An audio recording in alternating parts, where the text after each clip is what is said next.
Ladies and gentlemen, brothers and sisters in Christ, how's it going? Welcome to Bad Catholic Dads, episode number 2.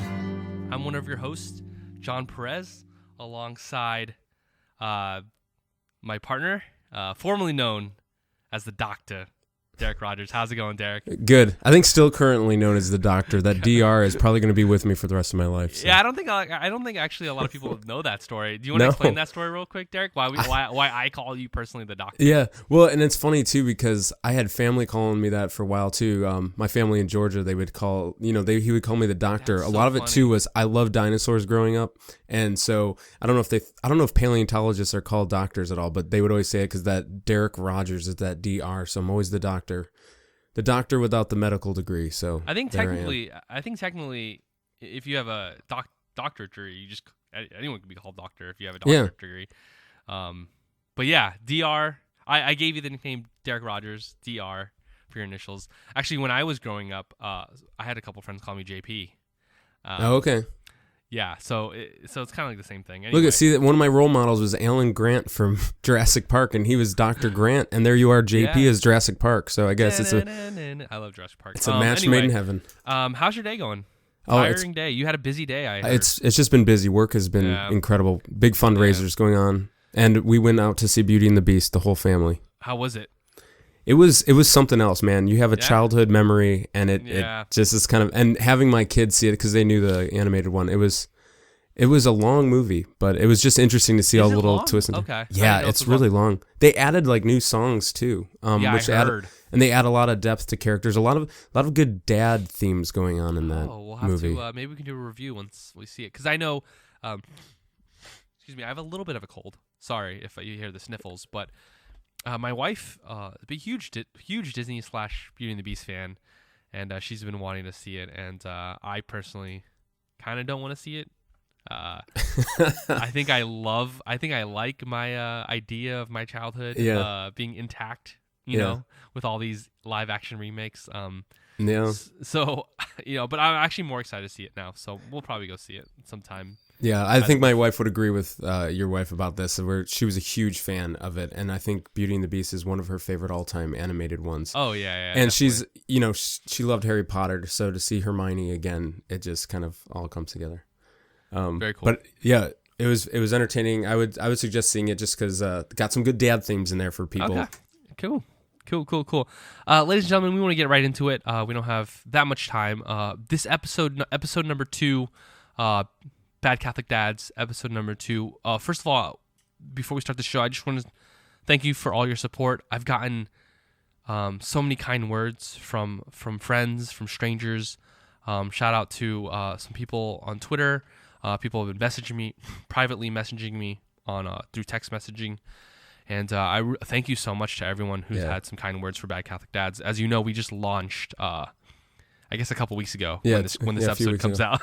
But really, in real life, we launched a couple days ago, and we thank everyone for your time and your support. Appreciate it. Yeah, I had a few texts coming in too, and it was funny because I have some friends as well that are Catholic dads and everything like that, and some of them are more gruff, and they're like saying good luck and stuff like that and giving little feedback here and there, and it was just really nice to even hear that they were paying attention at all. So I really appreciate that. And you're right, like just getting some of that support right away was really nice. Yeah, definitely. All right, so episode 2, Derek, this is in the next couple weeks, the next 2 weeks, it's basically get to know your host episodes. It's the origin stories, John. This is really great. It's the Bad Catholic Dad origin stories. So this is going to be my witness / vocation / get to know me talk. And next week, Derek's going to go, and you're going to hear all about the farm life, which I'm so excited for. But anyway, I guess let's just get right into it. Let's just do it, man. I will tell you at the end of the show. We'll tell you where to find us and how to support us and stuff like that. But I think for right now, we'll get into it. So I wrote this kind of like any witness talk. I'm sure you've given some witness talks before, Derek. Yeah, a couple. Some vocation talks, personal vocation talks, not technically a talk on vocation itself, but my personal vocation story and how I came to be and how I fell in love with the church, fell in love with Christ, and really when I was changed in a way. So I'll start off again. My name is Jonathan. That's my full name, Jonathan Perez. People call me John. I was born in Norfolk, Virginia, about 3 hours from D.C. Very big naval base there, biggest naval base in the world, as some people say. And we lived there growing up. My dad was actually in the military. My dad's in the military, served for 25 years, served in the Navy for 25 years, retired. My mom, a naval nurse, working on base still. And we moved to Italy for 6 years. I lived in. Oh wow! I lived in Italy for 6 years, specifically a little bit off the coast of Italy in Sigonella, Sicily. I didn't know that. Oh, awesome. Yeah. So, how old were you when you moved over there? Gosh, I think I was probably really young. I mean, I moved back, I think, third or fourth grade. So I mean, probably up until then. So do you just have early memories of being in Italy? Do you remember being in Virginia at first? I do not remember being in Virginia at first. So your earliest memories were from Italy? Yeah, that is true. My earliest memories are really being abroad, overseas. I remember one of my fondest memories was I had a couple friends in grade school, I think second grade or something like that, and they were a little bit older than me. And we lived in a time where kids went outside, so I'd always be playing. So I'd always be playing outside, and shout out to all parents who let their kids play outside safely. It's awesome. And we would just go out. I don't even think my parents cared, because I think it was just kind of like the norm to just like let your kids play outside without even permission. Yeah. And they would take us to this hill behind our house, and we would use cardboard boxes to slide down the hill. And it was that was such a great memory. And then of course, me being a little bit prideful as a kid was like, I can do this without those guys, because they were a little bit older than me, and they were teaching me what to do. And I think I was in second grade. I think they were probably in middle school, like probably fifth or sixth grade. And the one time I went by myself, we stashed the cardboard, a little bit like behind a tree so no one can find them. So I grabbed the cardboard box, getting ready to slide down the hill. I slide down the hill, and of course I land in an ant hill, and all the ants come around and go into my clothes, and I don't know. Yeah, my brothers went through something really similar. That's awesome. Oh my gosh, did they bite you and stuff? I don't even remember. I just remember walking, and I'm like, okay, I feel a little bit itchy, and then when I get to inside the house is actually.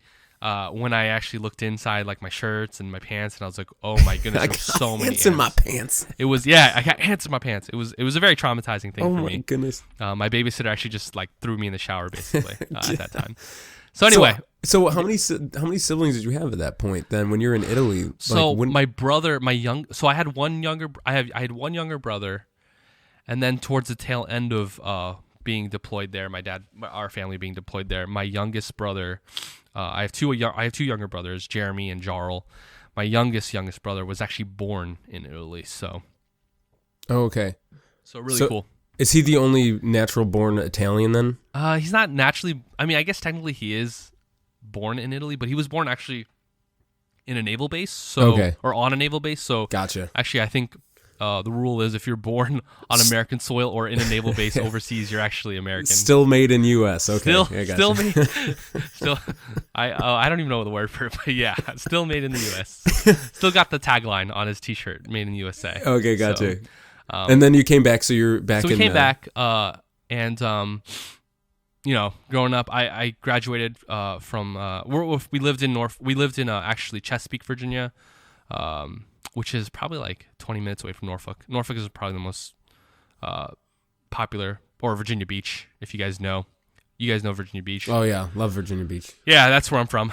Probably live like 15 minutes away from the beach. Oof. And I graduated from college in 2013 from Old Dominion University. I got my bachelor's in history. You went for all 4 years there? I went for 5 years, actually. So okay. I took a little bit of my time. The normal college time, I think, nowadays. And so I graduated, and I bounced around. I think we'll get into it. But eventually I decided, I love history so much that I wanted to major in it and hopefully teach it one day. I'm now married, beautiful wife, Fatima. We have a son named James, and we have one on the way, as you heard last week or the week before. Lucy is could be born any minute now. So this actually might be the last podcast at being one kid. Wow. So we'll see. We live right outside DC. Get into it later why I moved. I personally moved to DC. But we live right outside DC in Alexandria, Virginia, about 15 minutes away from DC, the Washington DC area. And so yeah, that's where we're at now. Yeah. Fun times living out here. Yeah. It's a little bit too far away from where I live now, but yeah.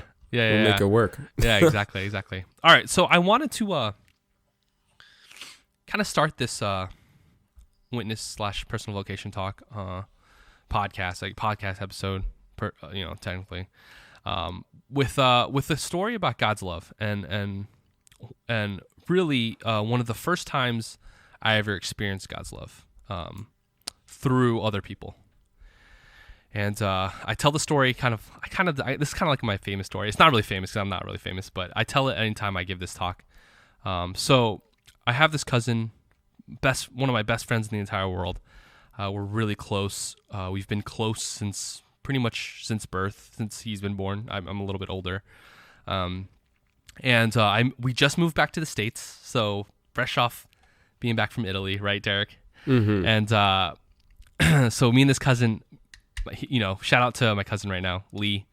We're a bunch of knuckleheads. We still do dumb things. Like you have those. Absolutely. You have those friends who you're just knuckleheads with, and you'll always be knuckleheads no matter how old cousins, you get. Man, cousins are the best. Is this cousin on mom's or dad's side? This is my cousin on my mom's side. Okay. So my dad's side is actually, I'm Filipino, Filipino American, and my dad. So my parents are actually, I'm first generation Filipino. So my parents immigrated from the Philippines in the 80s, when I think there was a mass migration of Filipinos to the United States was the 1980s.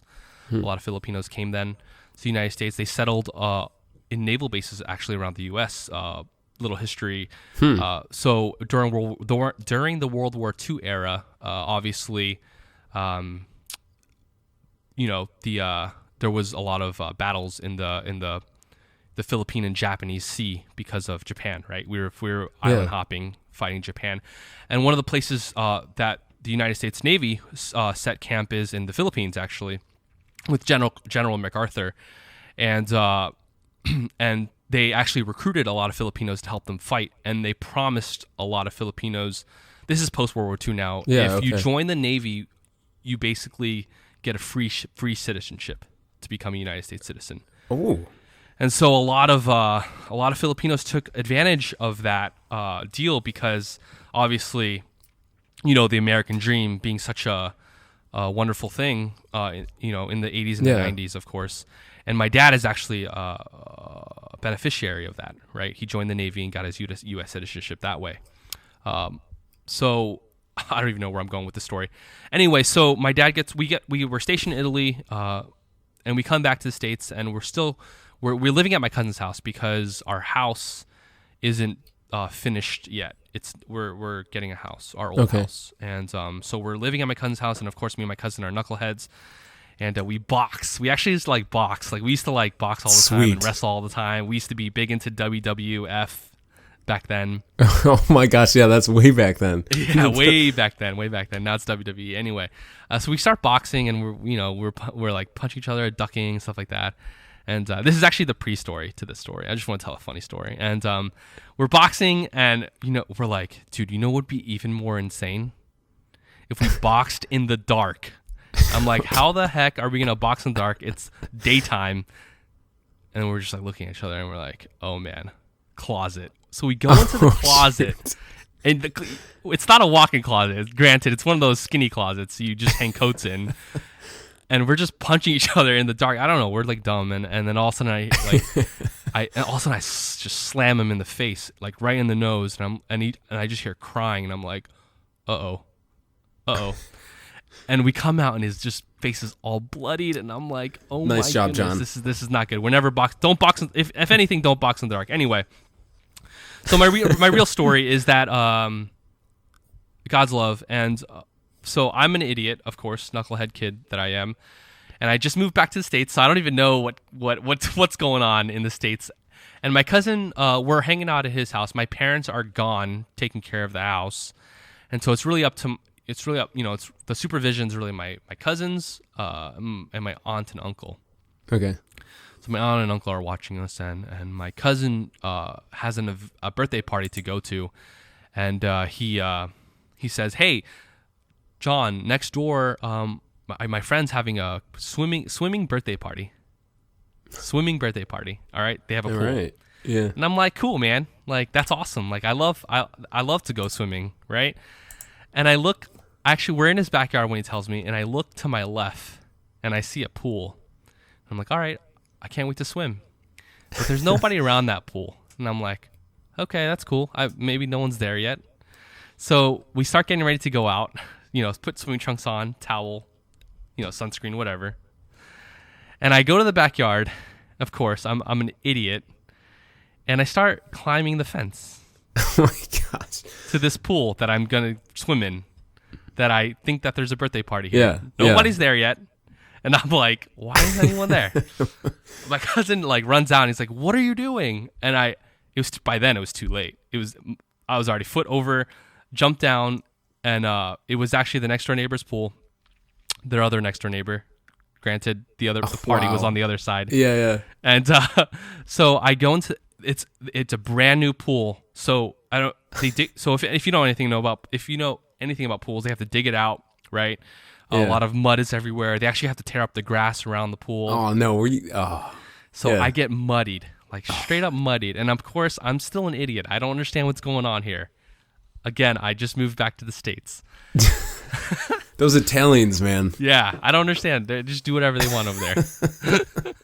And so I jump in all muddied. I get this guy's pool muddied, and all of a sudden I just hear the back door of this house slam open. And this guy's yelling at me. I don't know what language he's yelling at me. I don't think he's yelling at me English. I don't think they're English or from the United States. And he starts yelling at me, and I'm like, by then I realized I made a mistake. By then, in the pool and muddied and everything. And I could not believe it, right? I could not believe that I did this. I couldn't believe how in trouble I was going to be. My parents weren't even home, so I'm pretty sure my aunt and my uncle. And so this guy grabs me by the arm. Oh, he gets you. Yeah, he gets me. Of course, he gets me. And he grabs me by the arm, takes me outside. He knows exactly where we're going. And he rings the doorbell, and I kid you not, one of the most fearful moments of my young childhood. And my uncle opens it up, and he starts yelling at my uncle, and my uncle just kind of takes it, right? Because what can you do at that point, right? Mm-hmm. And I just remember, the guy leaving, and I remember just being so frightful that I was going to get in so much trouble, not only with my uncle. Because were you mostly afraid, or were you embarrassed at all? I think I was a little bit of both. Okay. I think my parents were very, very strict, coming from a military family. My uncle was very strict. He was also in the Navy. So I was a little bit embarrassed, a little bit afraid of what was going to happen. And my uncle just quietly takes me to the bathroom, turns on the shower and just says, simply looks me in the eye, and he just says, "It's okay, son. Like, don't worry about it. Like, just wash yourself off, and I know you're embarrassed. I know you're afraid, but just wash yourself off, and go do whatever, right?" Mm-hmm. And I think, honestly, I think that's how God is sometimes. I think that's how God is, right? Mm-hmm. I think that when I look back on that story, I really see God's love through my uncle's eyes, right? No. Here I am, embarrassed, right? I just did something so terrible. Well, not so terrible, but, as a kid, pretty terrible. I did something very embarrassing. I was kind of afraid, ashamed, of course, as we say. And here my uncle is just taking me in with this gentleness, right? Mm-hmm. Saying, "Son, it's okay. Like, you did something you weren't supposed to do. Just wash yourself off. Get clean. Mm-hmm. You are forgiven," basically, as God would say. And I start my story off with that because I feel like throughout my entire life, I feel like God has been being that way towards me, especially through people. I grew up in a Catholic family, a cradle Catholic, as a lot of people would say. So my family was Catholic by birth. In the Philippines, Catholicism was I think 95% of the Philippines was Catholic, due to the Spanish colonization. Of course, Spain was a very big Catholic country, and so my parents would basically take us to mass. They would take us to CCD. I went to public school, so CCD is kind of like okay. Yeah. How would you explain CCD, Derek? It's like I don't know. It's like a fill-in and preparation for people. Yeah, it's kind of like a formation for the sacraments. Yeah. If you don't go to private school or Catholic school, if you go to public school.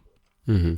And so I would even say that my parents kind of, bless you to my wife in the back, but I would even say my parents kind of made us go to these things, right? It wasn't like, I mean, they're my parents, so I have to go with them, right? Like I have to go to mass every Sunday. I'd have to go to CCD because my parents wanted me to get those sacraments. And actually, one of my memories that I have is actually there was like this. Excuse me. There was like this 3-month period where my parents went through like a Bible study phase. Oh, nice. And which is awesome, right? But was it them? But it wasn't like the study, good Bible study phase. It was more like I'm gonna force you to sit at this table and read the Bible, and we're gonna talk about it and stuff like that. So just your family sitting around. I think it was me and my second to youngest brother. Okay. And so we would like sit there, and we wanted but honestly, I think I was like 9 or 10 at that age, 11. And so it was more like punishment, or rather than it was like, let's read the Bible together, Yeah. And so that's pretty much my life. So my parents, I mean, God bless them. They're awesome. They're faithful Catholics, faithful to the church, faithful to Christ and his teachings. But really growing up, it was more of a, how do I say, more of like kind of just, they were just bringing us along. Mm-hmm. They weren't really explaining why we went to mass, or they weren't explaining why I'm going to CC. Leading by example. Yeah, exactly. Okay. And they were leading example in good ways throughout, just being like a good father, a good mother, but not in an explanation or a joyful way of this is why we do things, you know. So fast forward childhood, I get to a little bit older, probably teenage, early adolescence years. And my parents joined this couples ministry, family ministry, and it's called Couples for Christ, right? And it's a family ministry. So there's kind of like a youth ministry part of it. So there's CFC Youth, so Couples for Christ Youth. Okay. And they basically took me and my brother, my second to youngest brother, and they dropped us off at this retreat, and they were like, go find God, basically, And I was probably like 13, right? 12 or 13 years old during this time, and it was my first retreat. I don't know anything. So it's this Catholic family ministry, but this one's geared towards youth ministry. Right? Okay. So youth and kind of youngish adults, and that was my first retreat, right? Like I don't know if you remember your first retreat, Derek, but I just remember being kind of awkward at first. Didn't really know anyone. Oh yeah, absolutely. This is actually in the DC, almost near Baltimore area. Okay. And I didn't really know anyone. And actually, at this retreat, was it like at a camp or? Yeah, it was kind of like a camp. Okay. It was kind of like a camp. There was like, we bunked with another person in a room, and they had music, and they had talks. Of course, talks about. I think, of course, the first talk is about God's love. Second talk is about, who Jesus Christ is. Third talk is about penance, reconciliation, of course. And then, of course, and then the last talk is more of like, how to go out into the world and spread the gospel, right? So, I mean, it's kind of like it's like your youth ministry retreat, right? Absolutely. And actually at this retreat, I meet my wife, 12 or 13. I meet my wife. Oh, really? This is where you met her. So this is where we meet. Didn't really know at the time. Didn't even kind of acknowledge her, I would say. Just kind of met her. Right? Now, is this a multiple day retreat? This is over a weekend retreat. Okay. So like a Friday to Sunday kind of deal. Yeah, Friday to Sunday deal. And so, fast forward a little bit. I'm in this youth ministry, youth group, and again, it always felt like my parents. I love my parents. I would never say anything bad about my parents, but it always felt like my parents were kind of bringing us along. I'm not going to say force, obviously, but they're kind of bringing us along and making us go to events. I feel like I never, I didn't choose the faith for myself. You know what I mean? Like I didn't grab it for myself. You know, I'd always kind of be there in this youth ministry, and I've had obviously some grateful moments or awesome moments. I remember one of the first times I ever felt Christ was during like a worship session with the music. I think music is definitely a big way Christ reveals himself to me. I'm sure to you too, right? Being a musician. Yeah, that is one of the highlights. Yeah, for sure. Yeah, love it. And but still, I get there and it's awesome, learning a lot about my faith. But really, in the end, I think never really grabbing it for myself. Yeah. Right? About how many other people were there with you, like as far as young people? So actually, it's a ministry throughout the United States of America. Actually. Oh, so it's a big Actually, thing. the world. Sorry, the world. Okay. The world. It actually started in the Philippines, so that's where my parents really knew about it from, and then it came to the U.S. and then it grew throughout the United States, and this was kind of like the D.C. area part of it. So, I mean, I don't know, there's probably 50 people at this retreat, at this camp. Yeah. Some are participants, as you would call them, and then some would be part of the leadership team. Yeah. Okay, cool. And so I'll get back to my wife later, obviously, but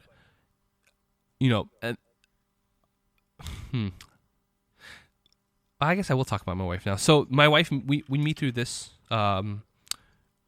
We get closer. There was this dance fundraiser thing, and wait. I want to go back to the thing when you were at you met her at that retreat, and right, and like so we meet at this retreat, but it's not like I talked to her I was just like, hi, how's it going? I'm John. Yeah. Blah blah blah, and then that was it. No sparks? Was there sparks immediately? No. So sparks didn't begin there. They actually began at some other event that we were at. And, okay. I remember it so clearly. We were at this other camp, and she was helping out there, or I don't even remember what it was. But my parents went, and so I came along, and I think that's when we formally. God bless your parents, man. Yeah. Hey, my parents, man, they're awesome. And I formally meet her there, she was like, "Do you remember me? Hi." Like my wife. Oh, so did she approach you then? She came. So up she approached the me. time? I'm a adolescent kid. I'm probably like 13, 14. Yeah. I'm super shy. I was super shy. Yeah, but you're also a fence climber, man. I'm also a fence climber no, not just any boxer. I could box in the dark if you want to. So she approached you. So she approached me, and she goes, "Hey, do you remember me? I'm Fatima, or I'm Faye. That's what we call her, short for Fatima." And and I think we kind of like talk then. We're like probably 13 or 14, probably 14 at that age, and we're just talking, and that was pretty much it, right? So fast forward a little bit.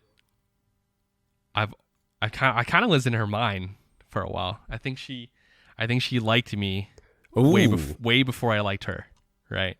Yeah. And so good impression. Nice job, John. Yeah. I mean, it's my future wife, right? Gotta leave an impression, even if it's not on purpose.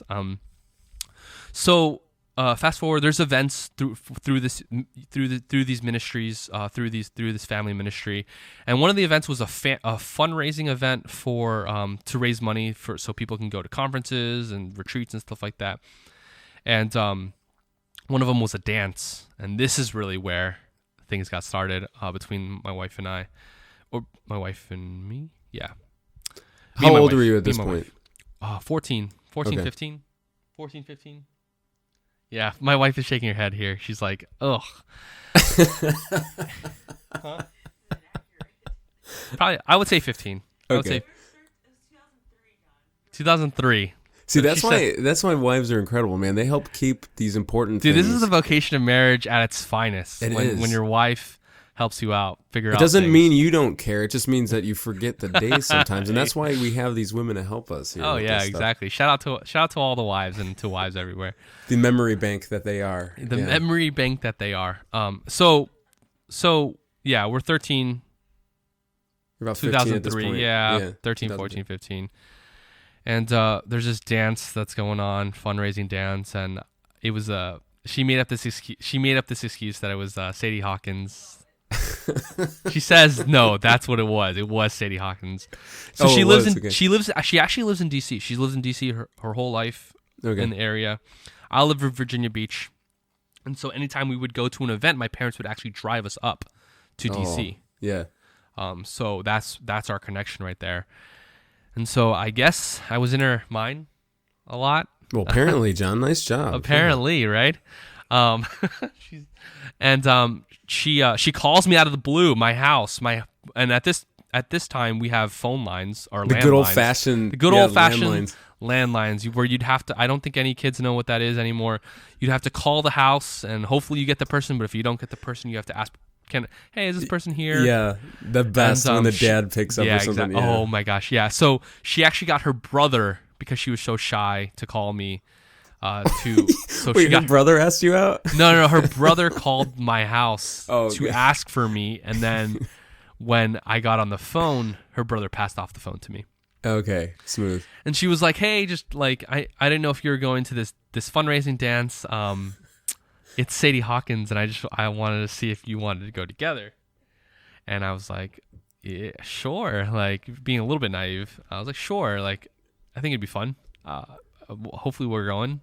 Oh, so you weren't completely on board at this point? I mean, I wasn't completely on board. Let's just say that. Yeah. I was a little bit naive. I was a little bit oblivious. Yeah. You weren't looking for better options. You just were. Yeah. Actually, I think at the time I was actually starting to get interested in girls. Yeah.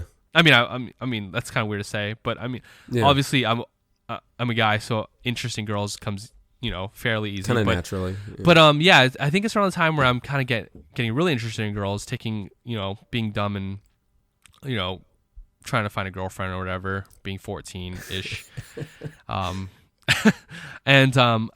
So fast forward, we get to the dance and it's pretty awesome.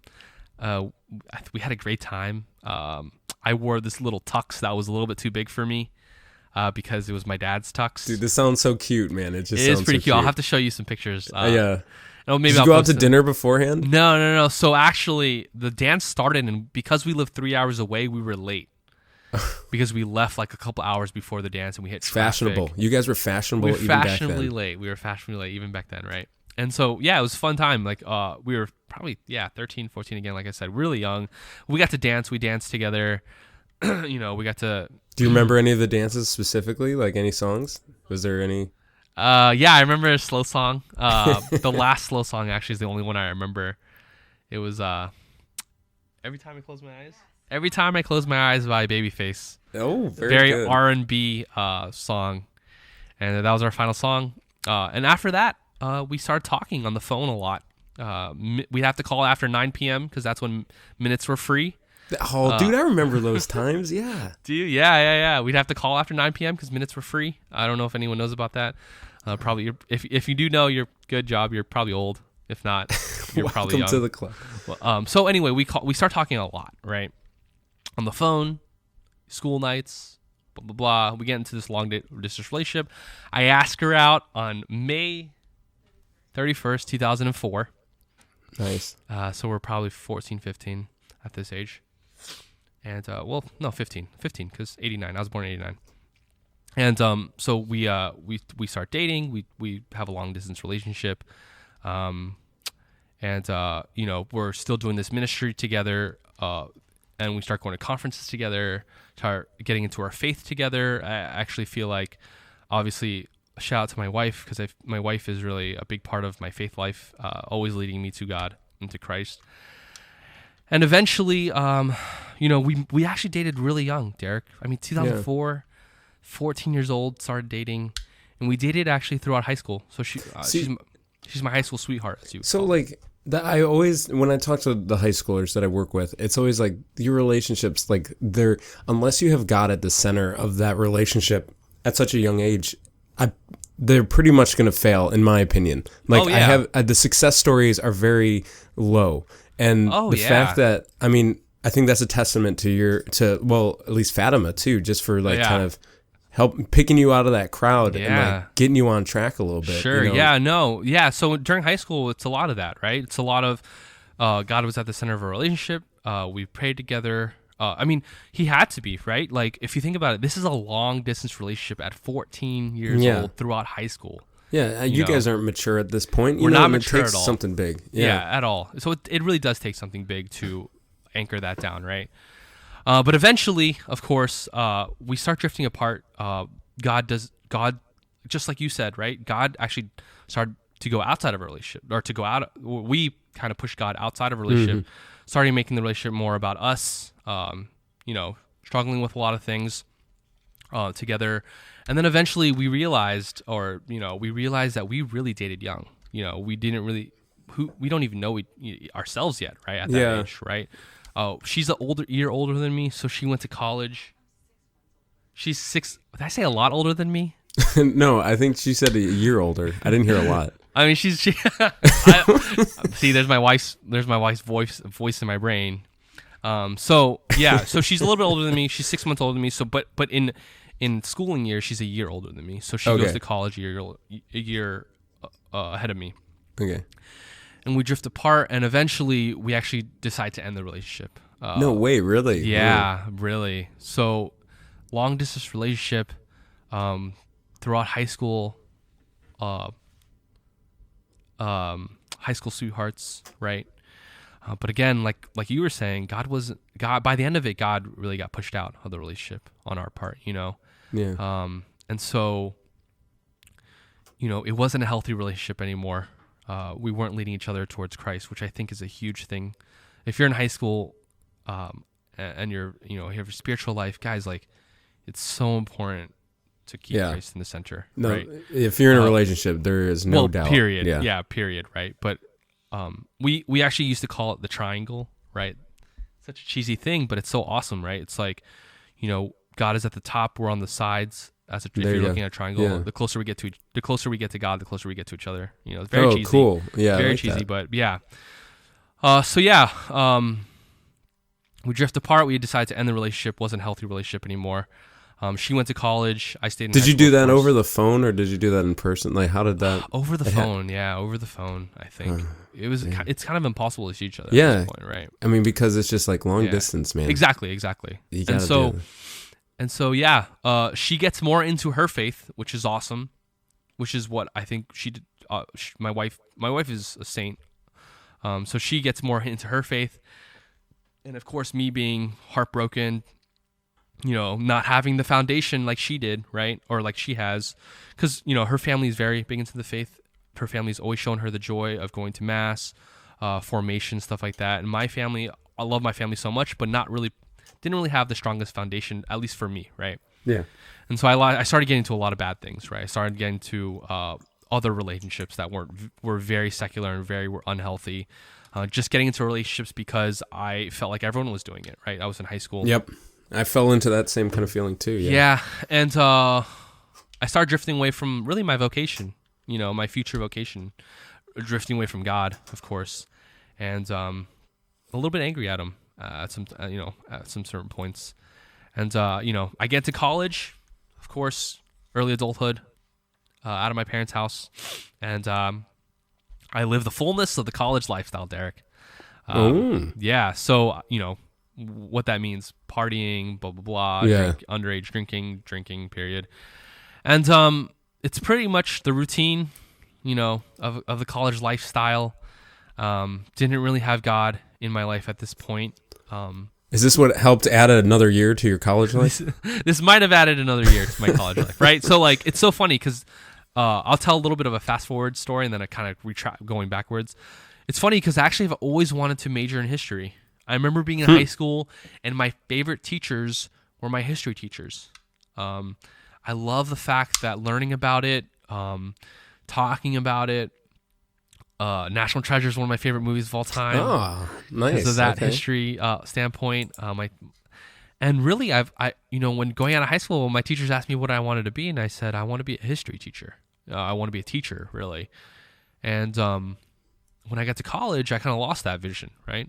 Mm-hmm. I lost that calling a little bit because of this lifestyle that I was living, not discerning properly. So I decided I wanted to go after money, right? Because of this lifestyle I'm living, and I wanted to become a physical therapist.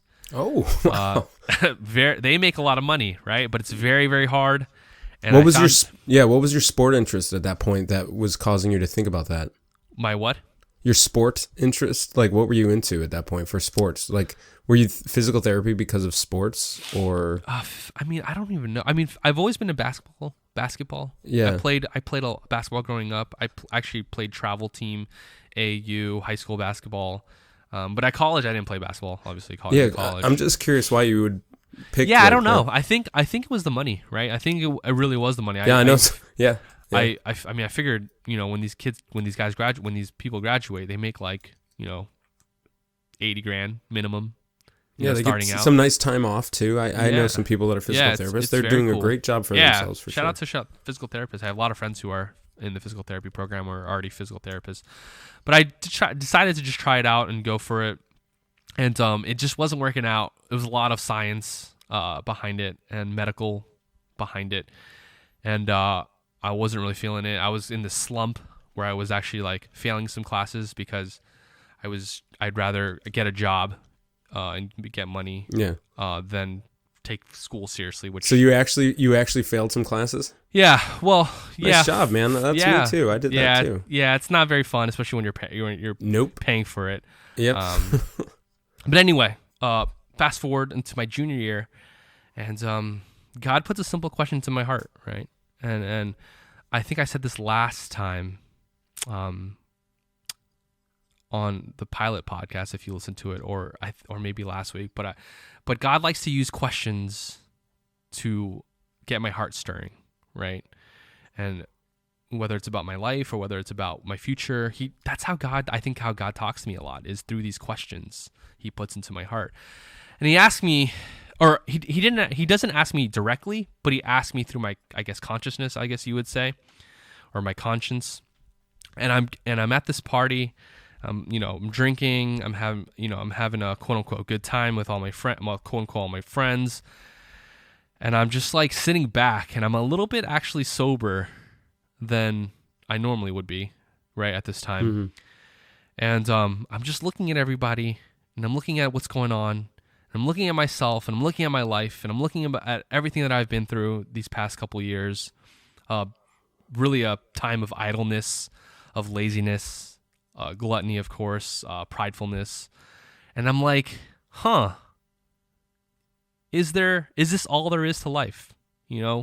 Is this all there is to life? Just partying every weekend, going out with my friends every weekend, drinking, hanging out, and I'm just like, I'm feeling kind of just, like, I don't know if this is all there is to life. Yeah.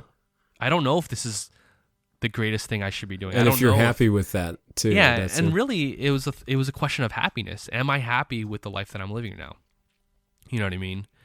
And the simple answer is no.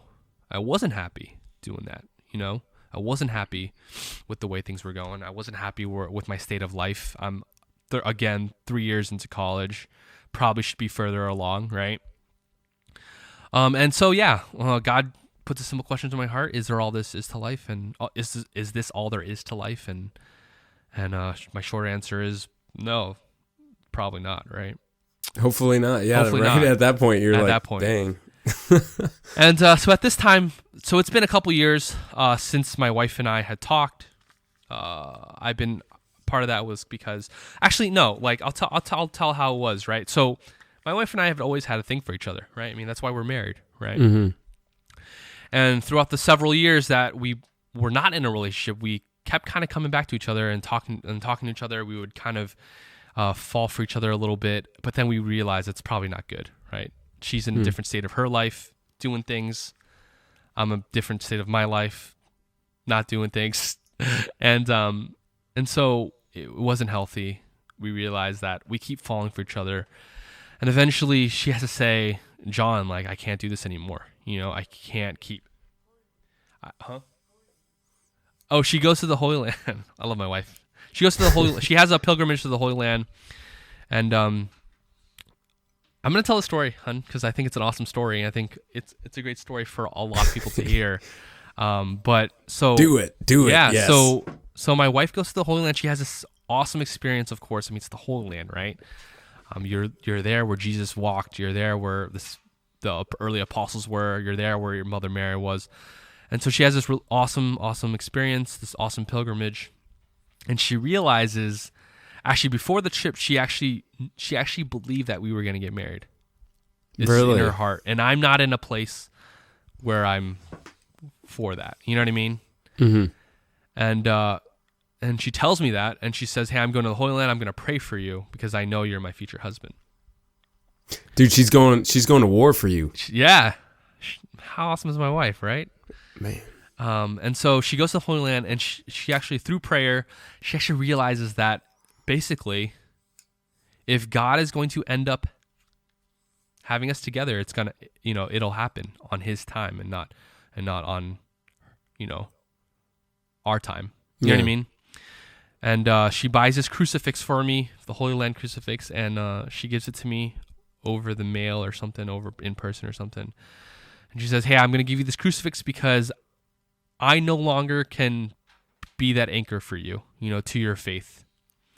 You have to choose your faith for you, and I no longer can be that person for you because she has to focus on her own holiness. Yeah, right? absolutely. And so that was it, man. So that was, I think, around 2010. About, oh my gosh, 7 years ago, Derek. Gosh. Mm-hmm. And so yeah, we stopped talking at all. That we cut off all contact at that point. No contact at all. Wow. And I'm living this life, right? And she's living her awesome life too, in her own right. And fast forward, so junior year, she calls me out of the blue, or we kind of talk a little. For some reason we just call each other out of the blue. I can't remember. She's like, I have something to tell you, and I'm like, okay, this is interesting. I haven't spoken to you in a while. And she tells me that she just got a job at the college campus ministry at my university. Oh, what the heck? 3 hours man? away. Yeah, and so through prayer and through discernment, this opportunity comes up. Do you want to be college campus minister on the campus that I am at? And one of the first things, so I'm like, oh, that's wow. Cool. I'm not into my faith at this point. Yeah, but that's really cool. Like, cool. Like, you'll be down here. That's awesome. And I remember when we went, because I kind of what's it called? I went through my talk with her before this. Yeah, and she was like, make sure you tell the story. I'm like, all right, I guess I definitely will. And so she gets down here, and she one of the first things she says to me when she comes down here is, I want to say it the funny way, but I don't think she wants me to say it the funny way. She basically says, I prayed and I discerned, and I want to be I want to be an example for college students, to help them learn about their faith. And I'm not here for you. You know what I mean? Yes. You weren't part of my discernment. You weren't part of my prayer. And as a man, I'm like, oh, right in the chest, right? The pride gets shot. The pride gets me. But for some reason, I'm like, huh? Like I believe you. Like I wholeheartedly believe you. Like there's no. Why would you be here for me? We're not even talking. And you've grown, obviously, right? Yeah. But there's some part of me that's like, huh? Okay. So then she's like, do you want to go to adoration with me? And I'm like, I know what adoration is, right? Growing up in the Catholic faith. I'm like, sure. And so I go, and I have this profound prayer time there at adoration. And granted, I haven't been to adoration in years. I haven't been in my faith in years. I was one of those Catholics who was always just going through the routine, Derek. Just going. We would go to mass. Sometimes I would purposely be late to mass. And so I go to adoration with my future wife. Right? Not at this time. I don't know. And I'm in. Do you remember what was the profoundness that hit you? Yeah, I think it was just God asking this question: Is this all there is to life? Yeah. And He just kept asking me that question over and over and over again. And then I kind of want to fast forward a little bit. My wife invites me to join college campus ministry. She's like, hey, check this out. We have this open house. I think you'd really like it. Maybe not, just check it out. So I'm like, all right. Is this all there is to life, Derek? Let's find out more, Yeah. So I go to college campus ministry. You're like, I'm interested. I'm interested. I want to see what this is about. I go, and I heard they have free ice cream, so I'm definitely going.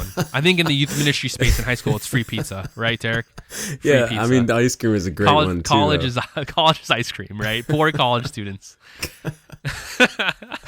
And so I go and I meet this priest, Father Mike Kuhn. God bless his soul. He's awesome.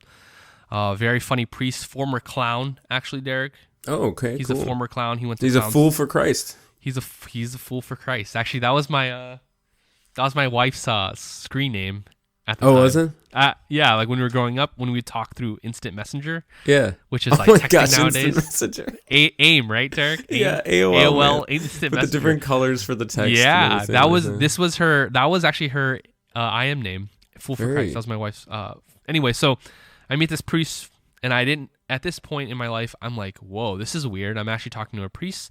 I thought priests were only supposed to be up there on the altar celebrating mass. Super religious people, not accessible at all. Really holy people that the secular, not secular, but the us regular people can't talk to, right? Yeah. Pre-Vatican II, right, Derek? Yeah. So always having his back to you. Yeah, always have his back to us, exactly. So anyway, I meet this priest and I'm like, this guy's so funny. He, I don't understand. Like, this is weird that I'm talking to a priest. Is it weird? And eventually, I keep going back to this college campus ministry, not for my wife or my this, not my wife at this time, but not for this girl, not for my own selfish reasons, but really, Derek, when I went there, you know the one thing that I realized, Derek? What was that? All these people are smiling, and they're joyful. Oh, you're getting that happiness that you were looking for, John. Yeah, and they're cheerful and they're friendly, and I'm like, at first it's jarring, right? At first it's like, this is weird. Like, why are you guys all happy? I want to find out why you guys. I want to be happy. I want to be joyful, and and I have this conversion moment, obviously throughout campus ministry. Shout out to college campus ministry at ODU and college campus ministries everywhere. I think, even if you don't go to youth ministry in high school, I think college campus ministry is such an awesome thing. When you go to college, check it out. Like, if you're in college and you're listening to the show, find out your nearest college campus ministry. If you have one at your university, because I think they're a great gift. From and they might have ice cream too, which is they might have free ice cream. So you never know. So anyway, I go through this year focusing really on myself and really growing in my faith. And it was really the first time that I felt like I was owning my faith myself, choosing it for myself, wanting it for myself. I kept spending time in church. They had a chapel at the CCM house there with the Blessed Sacrament inside there. So Jesus inside the tabernacle. And I would just come there, and I noticed I would just come there every day, and I would pray there for whether it was for test or whether it was for my own life. And I actually struggled with my vocation, Derek, for a while.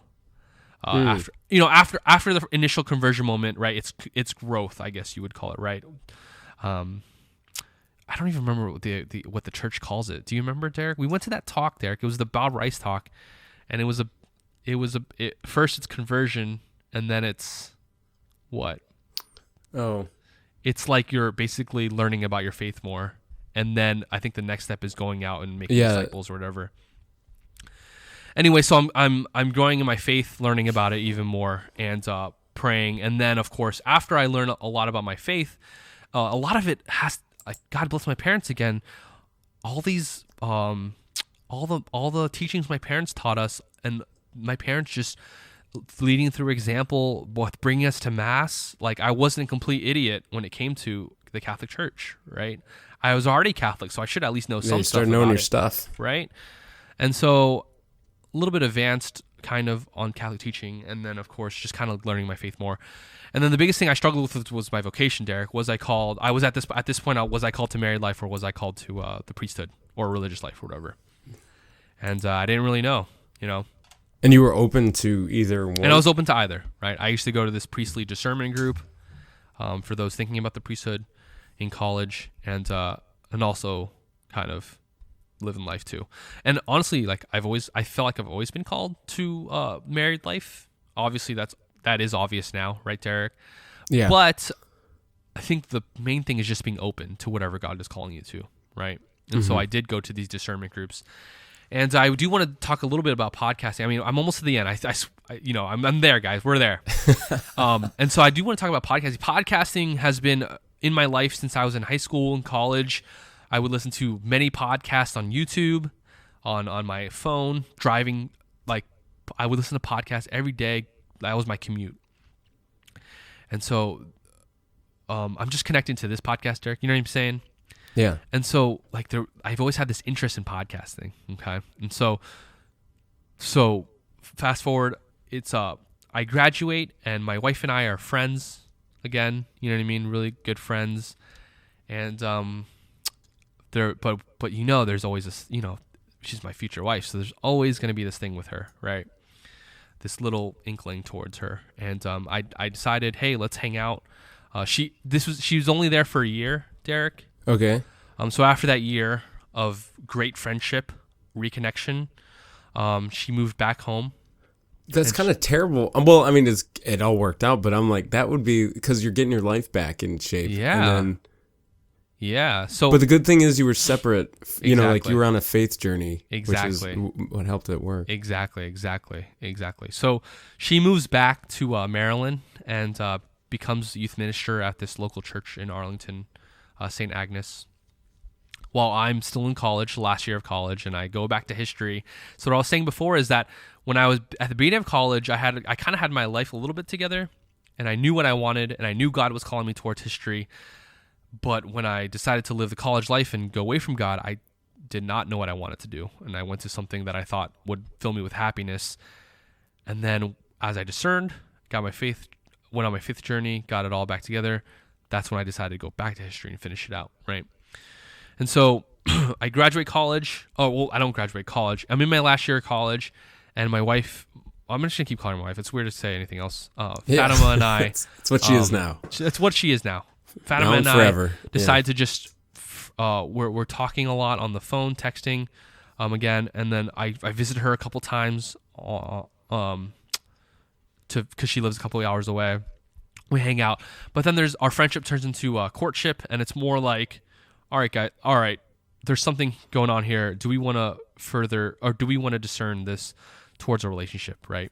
And so we prayed about it for a couple months, and God really called us to a piece of being into a relationship, calling us into a relationship of being my girlfriend, and then eventually I moved. So after college, so she was my girlfriend for a year. After college, I did not know what I wanted to do with my life. I felt like I was called to youth ministry because I liked it. Because of my, honestly, Derek, is because of college campus ministry. Yeah, I had some awesome campus ministers. Shout out to my good friend Andrew Waring, who's actually, he used to be the college campus minister at Old Dominion University. Now he's actually the what's his title?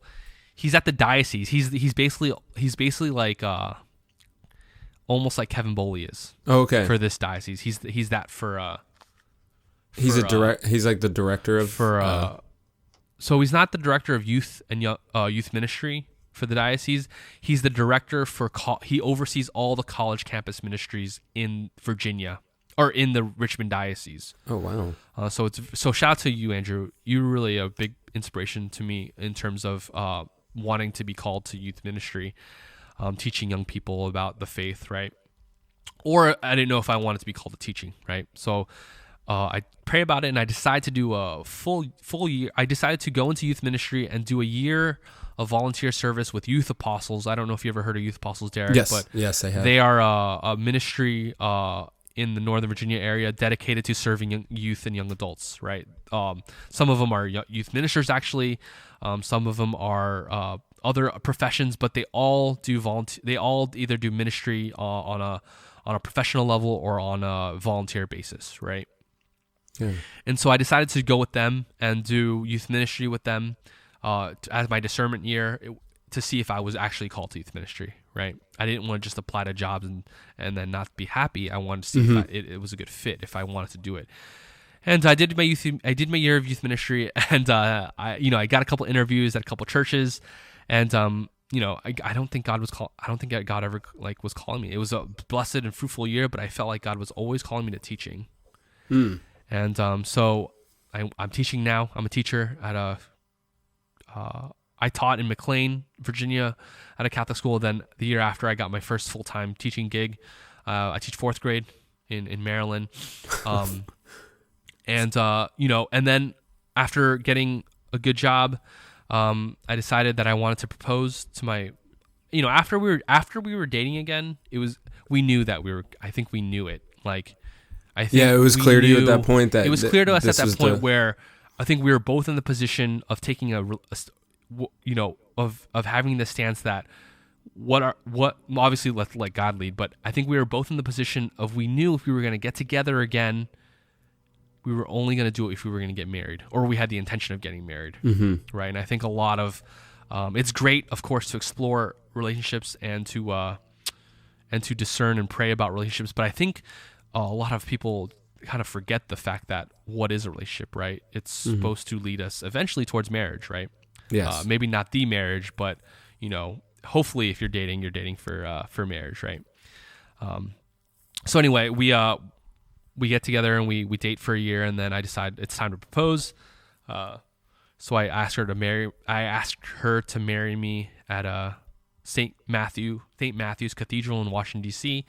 In the chapel of the wedding feast of Joseph and Mary. Oh, very so it's pretty cool. Played. I had this whole funny side bit a little bit.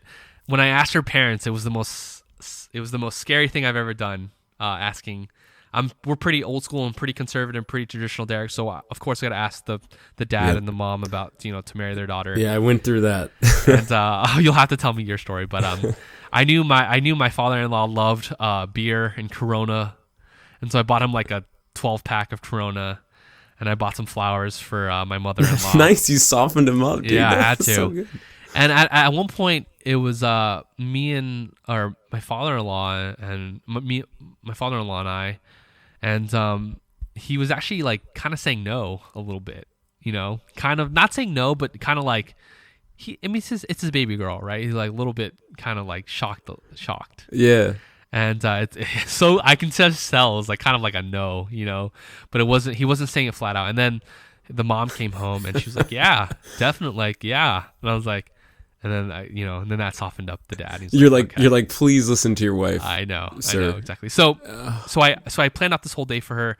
I led her on a scavenger hunt through all the places that meant a lot to us. So we have if you want to look up our engagement or our proposal video, it's on YouTube. But I got my. You should link that in the description. Yeah, I will. I got my knucklehead cousin to help me out, my brother to help me out, and did she know it was coming at this point? I think she kind of knew it was coming at this point. We've been talking about, getting married. We've been talking about rings. I asked her what kind of ring she wanted, stuff like that, right? Yeah. And so yeah, I let her on a scavenger hunt. I got her best friend to blindfold her and take her to all the places that meant a lot to us. So a lot of it was like religious places, Derek, yeah. which is really funny. So she went to the the Basilica of the National Shrine of the Immaculate Conception. Okay. She went to our local Adoration Chapel. She went to the original church where we met. All these places, and at every place there was a card or a balloon and a video. So I got all our best friends to record like a nice message, like we're so excited for you and stuff like that. So eventually she gets to St. Matthew's Cathedral. I actually she goes to mass before I propose, so we have mass before. So all our family and our friends are on the side. Did you have like TLC helping you with this, man? That's a really good. Man. That's well done. I don't done. know what happened. So yeah, you got like so romantic, like all of a sudden in your life. It's my wife. You know what I mean? It's my future wife, and she's yeah. And I didn't have to do these things, but in my heart, I knew my wife deserved a proposal like this, right?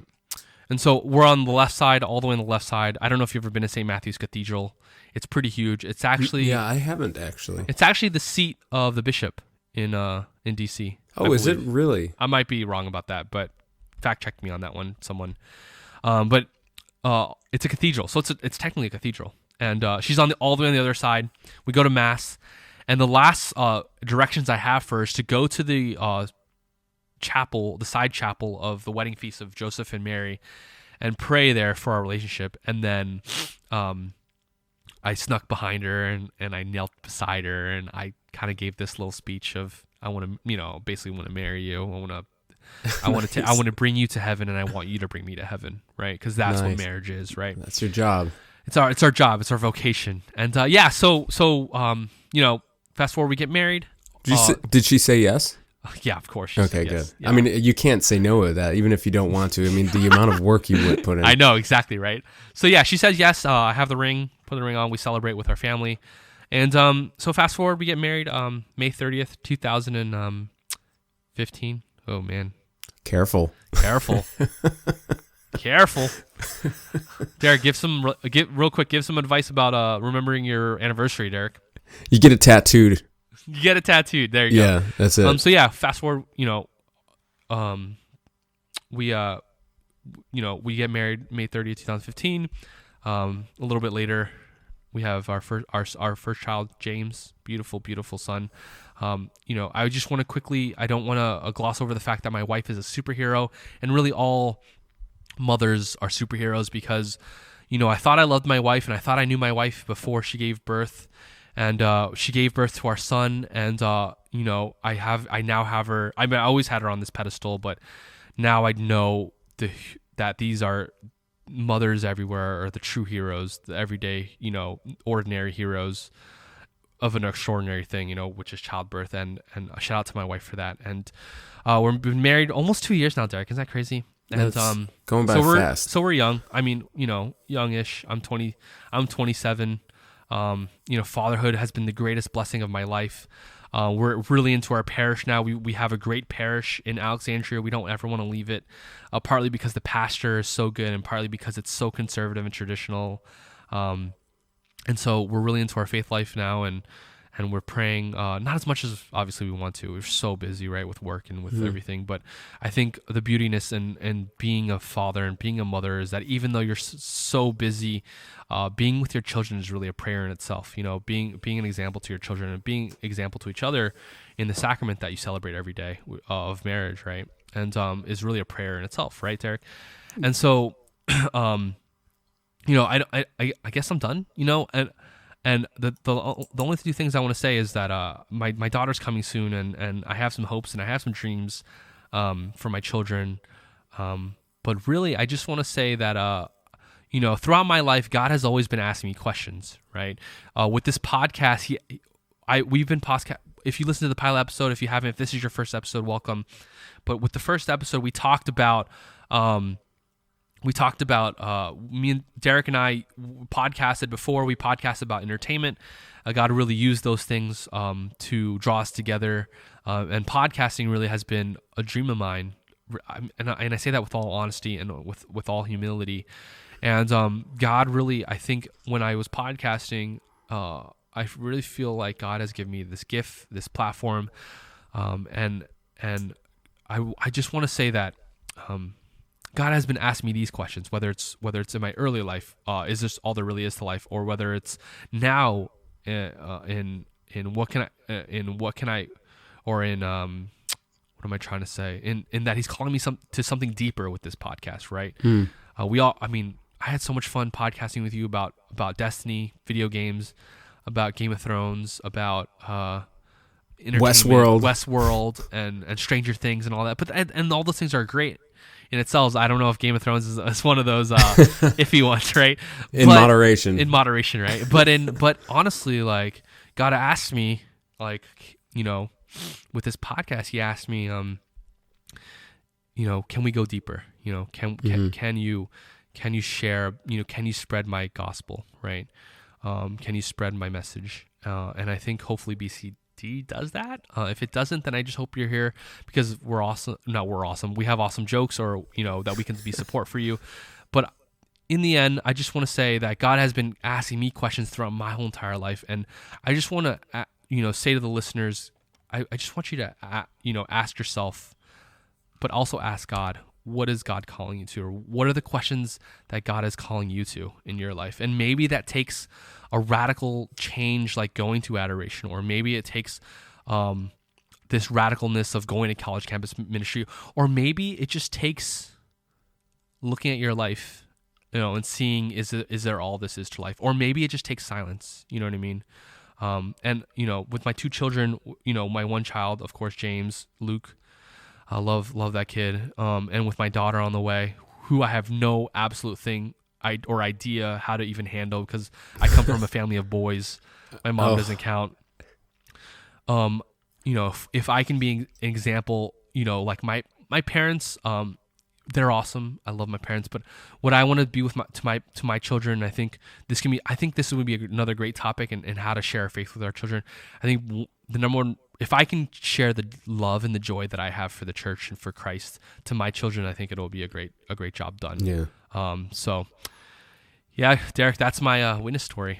Dude, John, thank you so much on behalf of the listeners and myself. Like, thank you for sharing that. It's really quite a journey there. Yeah, super crazy journey. I mean, obviously it goes deeper, and I'm sure I can go into more details. But in the podcast time, I definitely want to keep it kind of shortish as much as I can. Any questions, Derek, or anything like that? Or no. Is there anything that we want to dive into a little bit? I think you gave a lot for everyone to think about, and questioning, examining your life and questioning and bringing that question to God, like, what do you want from me?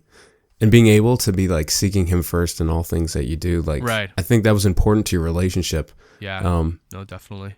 And yeah, like I, give you guys a lot of credit because your honesty of like, doing things because God is there and you're searching for him first, and God rewarded you for that, as crooked as the roads, as crooked as the roads were, you were able to get to this destination. Hopefully and prayerfully we can keep you on that road, Yeah. The last thing I want to say is I didn't even say this but I remember when I was thinking about my wife, and I knew I always wanted to marry her because I always had like a thing for her, right? I'm not going to shy away from that. I remember, they always say don't make a deal with God you can, you can't keep, or don't make a deal with someone you can't keep. Yeah. Yeah, I mean, we shouldn't be making deals with God, right? Period. But don't make a deal with God you can't keep, guys.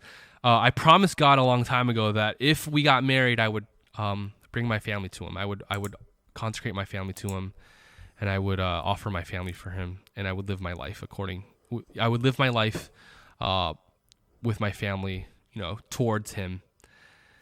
And guys, it's true, God, he's always been telling me that. He's like, don't forget, don't forget.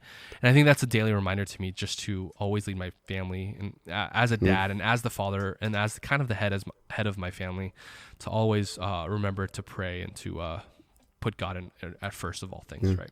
So Jon Perez, a man of his word. there you go. All right. So any shout outs, Derek, we want to give this week?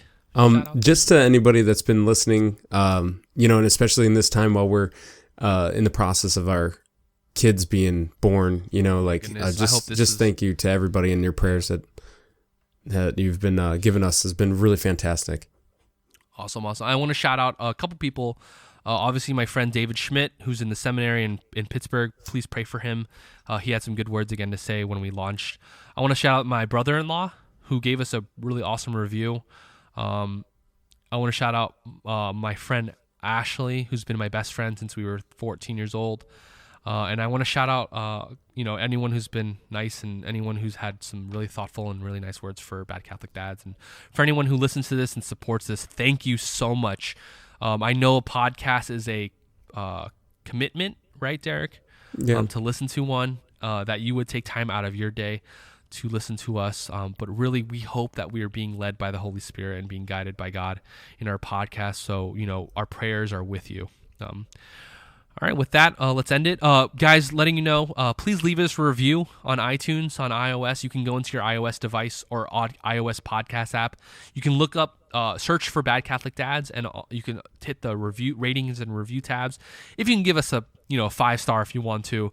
All I'm asking you to do is just give us a review, because it really gets the podcast out there. And I think, I'm saying this in all humility, and I don't mean this in any vain way, but I think the more people listen to this, I think the more support we can all give each other.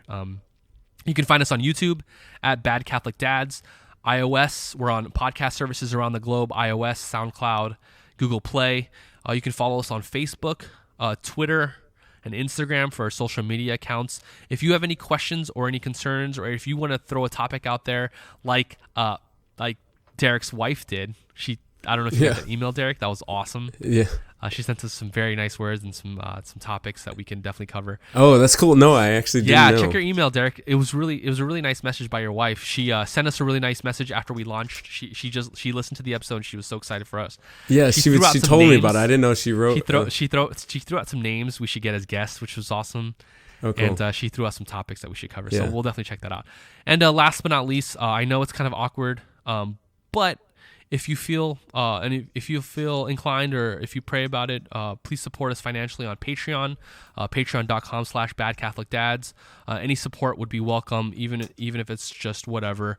It really helps the show out, it helps the community out, and helps us make our content better or whatnot. But again, for this week, this has been episode 2. My witness, I'm Jon Perez. You can follow me at Jon Perez A. You can follow Derek at the Derek Rogers with the no D, only a G. Yeah. And you can follow us on Twitter at Bad Catholic Dads. But until next week, guys, thank you so much. Derek, do you have any final words you want to say before we go? No, just God bless everyone. And you made a tough act to follow, John. Thanks a lot for so when excited. I do my story. Yeah, next week we'll have Derek on the show. Talking about his vocation and witness story, and we're very, very excited to hear it. Yeah. So until next week, guys, we'll catch you later. Thank you.